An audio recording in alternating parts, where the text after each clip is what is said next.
Hello again, class. Good day. I am Sir Bogart and I'm here to present to you our lecture 2. We are to talk about changes in land use or land use variation. Okay, what do we mean when we talk about basically land use? In a paper, let me present my slideshow first. In a paper of intergovernmental policy on biodiversity and environmental sciences, the 5 direct drivers of changes in nature and environment with the largest impact are as follows. So we will talk about primarily all of this and just focus on number 1 on this lecture, the changes in land and sea use. Okay, so first, there is a lot of expansion of agriculture and cities. Okay, so basically we can see it here in our country. Supposedly, the area is for agricultural development, magtanim, okay, for crop growth, plantation, but it was developed as cities. You can see it very clearly, especially right now. Forests in Baguio will be replaced by villages, by townhouses, by subdivisions. Okay, so it is a very huge driver for land use change. Okay, you are replacing an agricultural land to be a developed city or developed area, which will eventually impact the work of the farmers, the work of what do you call this, transportation, logistics, and then eventually will impact the economy. That's why being agricultural country, a tropical country, Philippines, you will be wondering, we are importing instead of exporting because of these changes. Okay, so from one simple change that impacts, again, sustainability impacts the next generation. Okay, so let's look on this sample world map courtesy of NASA. And 1/3 of the total land surface is used for agriculture, both crops and animal husbandry. So, to the detriment forest, wetlands, prairies, and other natural land cover types. So, majority, 1/3 of the total land area is for agricultural growth. Okay, and between 1980 and 2000, the new millennium, agricultural areas had seen also somewhat there is an increase. So for tropical region, 100 million hectares were added. However, half of the value was at the expense of tropical forest. So there was an exchange. Okay, so instead that tropical forest, rainforest is converted to become agricultural land. Okay, we're in somewhat, you will be wondering why is it happening? Because these tropical forests are supposed to be elevated. Okay, it is hard to sustain water. Okay, to supply water from a higher elevation. So this, we will talk about this on hydrology, on water sciences. But basically, it is what's happening. There was an exchange of forest to agricultural land. And then for the country, agricultural land to a rural area, an urban area. The tropics and subtropics, sample diagram. In America, South and Central, 35 million hectares and 7 million hectares respectively. So,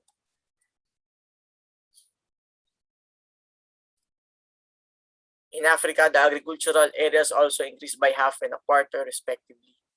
While in Central Africa, it had decreased, bumaba, kumunti. So, Nile River and Lake Chad. Southeast Asia, now let's talk about Asia. 7 million hectares or 80% of which were palm oil plantations. So, for Mekong River and Borneo. So, as I said, forest areas were being converted, deforested, includes population growth, followed by urbanization, the increase of urban areas, and city areas are doubled. So city areas, urban areas are the same. No? So we can classify or we can see the urbanization here. Okay, Earth at night. So yung light is taken by a satellite image. No? We can classify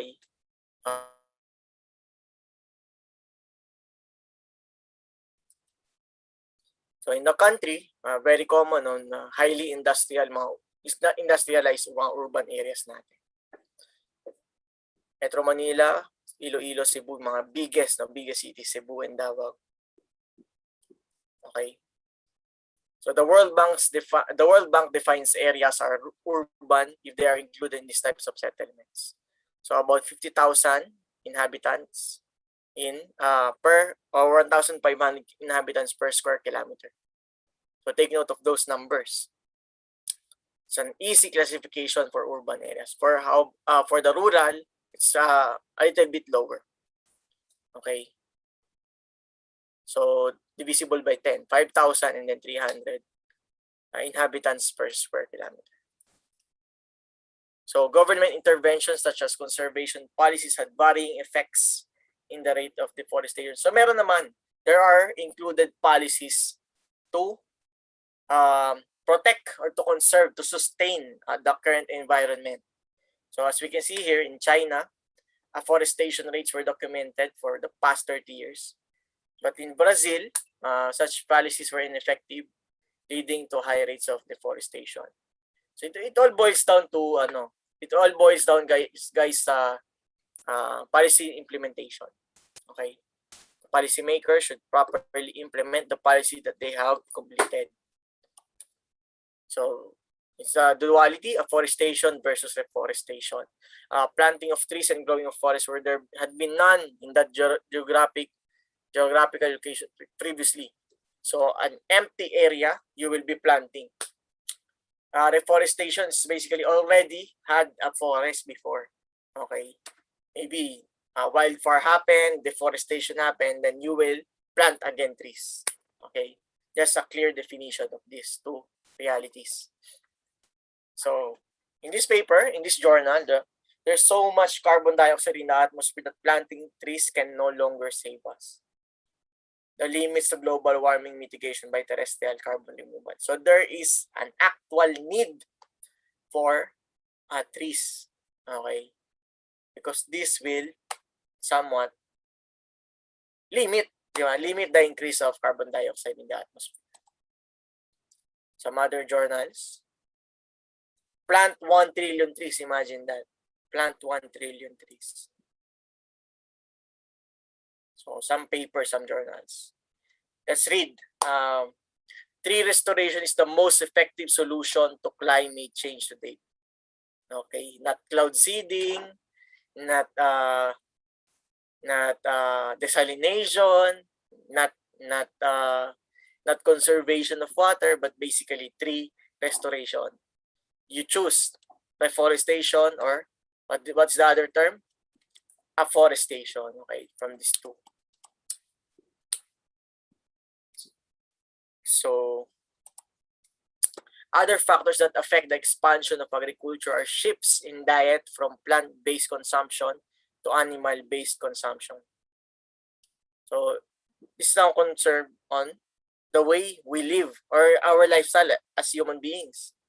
Are you vegetarian? Are you pescatarian? Are you carnivore ng takaw mo sa karne, di ba? So it also affects pala. It also affects. So yung an increase in agricultural growth is expected if many people will be changing their diet or maybe changing their consumption from plant-based foods. Okay. So next step or next factor affecting land and sea usage is basically fragmentation. As a result of expanding agriculture, industrial logging, far end resource extraction efforts, land cover is seriously fragmented. So different, again, these class are human activities, right? Industrial logging, illegal logging, wildfires, other resource extraction. Especially sa engineers, right? We're transferring lumbers, coco lumbers, mga kahoy ng mga punong kahoy for construction, for civilization, for urbanization purposes. Okay? So it highly affects the changes in land use. Sample fragmentation on forests are as follows. And a study revealed that about 20%, again, Pareto principle, 20% of the forested areas on the earth are close to forest edges, sa mga dulo. Kasi doon pinakamalapit eh. Di ba? At those areas, it is easier to get those trees. It is easier to extract those resources when it is on the edges. I hope you're getting what I'm saying. We can clearly visualize it, right? A separate study focused on tropical forest areas and found out that only 20% of them were areas covered by 500 square kilometers and are decreasing globally at a rate of 7.2. So there is a need for sustainability, for an exchange, no? Hindi lang kuha ng kuha, magbigay ka din, magtanim ka din for the next generation. Intensive land use. Next part is landscape and skyscape management intensification. Intensive land use could lead to irreversible changes in ecosystem to a point in which land is no longer arable. What do you mean by arable? Meaning you can no longer plant on this land. It's too dry. It experienced drought. It is experiencing dry climate because for the longest time, it doesn't have any tree, any plantation evidence. Okay? So, this is irreversible. Tuyot na yung lupa mo, hindi mo na parang napanis na yung lupa. Okay? Hindi parang pagkain, hindi mo na mababalik. Parang pagmamahal, charot. pag nawala na, no? Hindi mo na maibabalik. So, let's continue. Rangeland degradation is caused primarily by livestock density and herd management and could be exacerbated ano ba yan? Ang hirap naman ng mga wordings ko. By fires and harvesting. Asia documented the most changes in grassland habitats. So, very common in Asian countries. Degradation of extreme forest. Okay? That will lead to the land to no longer be arable. Okay? Let's define. A rangeland is basically a land area dedicated to grazing or hunting animals. So these are prairies, grasslands, shrublands, woodlands, savannas, chaparrals, and steppes and tundras. Sample across the world.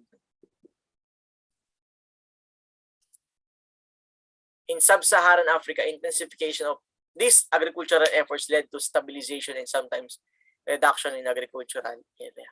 So somewhat, mayroong mga areas na nababalance naman nila. Okay. Combine this with subsistence agricultural production in low soil fertility conditions, low agrochemical usage and low yields, and would lead to reductions for natural land cover types. So again, a video for you to watch at your own leisure time. I'll be posting the link below to watch. Another effect of agricultural intensification is the increase in pollution for both soil and water. Of course, use of fertilizers will increase your wastage. Okay, that may increase pollution for both soil and water. So again, there should be a balance. Okay, sustainability. And finally, land degradation. Land degradation is the reduction or loss of biological or economic productivity and complexity. That includes the following: some what do you call this? Events, no? Soil erosion, deterioration in many aspects, and long-term loss of vegetation. Hindi na matatamnan. Okay, hindi na matatamnan. Degradation is driven by, again, factors that is affected by human activities. Land use change, pollution, invasive species, which will be discussed on the latter part, invasive alien species, and that lead to great impacts. No? Sample, desertification, land degradation in arid and semi-arid lands, and affecting 38% of the world's population. So sample of desertification. So from the term itself, desert, no, dry lands. So somewhat, hindi pa tayo part nun. It's our country, Philippines. Okay? Soil degradation also includes loss of soils. And when we talk about loss of soil class, it also includes the physical, chemical, and biological properties. So soil degradation, land degradation. So somewhat, no? Our land is very degraded. So erosion, soil erosion causes nutrient loss and reduction of agricultural productivity. Why is that so? Because basically you erode You erode your land. Okay, for the fertile land will be eroded. Okay, therefore they will reduce agricultural productivity, which will affect eventually your crop growth for the next future or for the next years to come. Plus flooding and other human-induced activities, water pollution, sedimentation of reservoirs. So some other studies include erosion negatively affect global carbon, organic carbon in soil has fallen globally.